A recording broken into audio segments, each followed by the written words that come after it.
Bahai صاحب کچھ پتہ چلا انل کہاں ہے؟ پتہ نہیں کب میری آنکھ لگ گئی، وہ کیسے گئی کچھ نہیں پتہ، بی جان نے پریشانی کے عالم میں کہا تھا۔ ہاں میں نے دریان سے پوچھا کال کر کے، اس نے کہا انل اس کے ساتھ ہے، پتہ نہیں وہ کیا چاہتا ہے، کیوں میری معصوم بچی کی جان کے پیچھے پڑا ہے۔ اتنی سزا تو دے چکا ہے وہ ہمیں، اور کتنا تڑپائے گا۔ بی جان اپنی معصوم سی بچی کو کبھی اف تک نہیں ہونے دیا، آج زندگی نے اسے کیسے موڑ پر لا کر کھڑا کر دیا ہے۔ وہ بہت سمجھدار والی باتیں کرنے لگی ہے، کب بڑی ہو گئی پتہ ہی نہیں چلا، میں اس کی آنکھوں میں آنسو نہیں دیکھ سکتا۔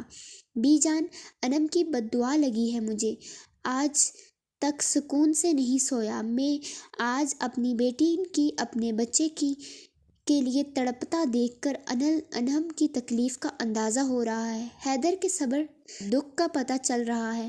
میں بہت برا ہوں، میں نے بہت سے لوگوں کی زندگی برباد کر دی ہے، اور آج دیکھو زندگی مجھ سے بدلہ لے رہی ہے۔ مکافات عمل تو دینا پڑتا ہے نا۔ حیات صاحب اپنی غلطی گناہ پر رو رہے تھے۔ آج یہ زندگی ہے، یہ دنیا ہے، یہاں جو گناہ کرو گے اس کا حساب اسی دنیا میں دے کر جانا پڑتا ہے۔ ڈیڈ ارے کیا ہوا؟ آرام سے۔ جعفری صاحب زید کا چلا کر پکارنا پسند نہیں آیا تھا، وہ اپنے کچھ دوستوں کے ساتھ بیٹھے ہوئے تھے۔ تم یہ سب تم نے کیا کیا ہے؟ تم بغیرت انسان، تجھے اگر اس سے دشمنی تھی تو اسے لیتا، معصوم کو کیوں مارا؟ بولو۔ زید غصے شدت سے دہاڑا تھا اس کمینے انسان پر۔ رشید جو اس کے باپ کے ساتھ بیٹھا شراب سے آج اپنا جشن منا رہا تھا ڈی اے سے بدلہ لینے کا، تجھے کیوں آگ لگی ہے؟ وہ تو تیرا بھی دشمن تھا نا، اور اس نے میرے بھائی کو مارا، تو کیا میں اسے ایسے چھوڑ دیتا؟ بول۔ میں نے بھی اس کی کمزوری پر وار کیا، اس نے مجھے تڑپایا تھا، اب وہ تڑپے گا پوری زندگی۔ رشید اپنا شیطانی کہکا لگا کر ہنسا تھا۔ زید غصے میں اسے مارنے کو لپکا تھا کہ اس کے آدمیوں نے اسے پکڑ لیا تھا۔ جعفری صاحب نے اپنے بیٹے کو جنون کو ناگواری سے دیکھا تھا۔ تو کیا سمجھتا ہے اب تیری زندگی میں سکون ہوگا؟ اب تو تیری بربادی شروع ہوئی ہے سالے، اب دیکھ تیرے ساتھ کیا ہوتا ہے۔ ہم زید کی سرخ نظروں میں انتقام نفرت تھی۔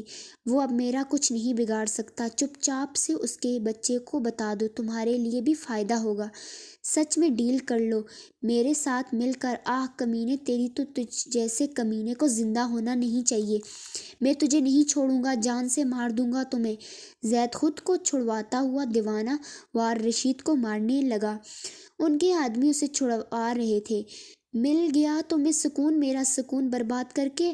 اب تو خوش ہو نا تم اپنی دنیا میں۔ دریان بکھرا سا حلیہ لیے وہاں ایک قبر کے پاس بیٹھا اس قبر کو دیکھ رہا تھا جو گلاب کی چادر چڑھائے ہوئے سکون سے اس کی مہک میں تھی۔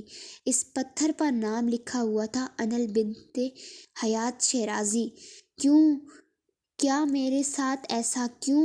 مجھے اکیلا چھوڑ کے چلی گئی تم، کیوں مجھے بے سکون کر دیا انل؟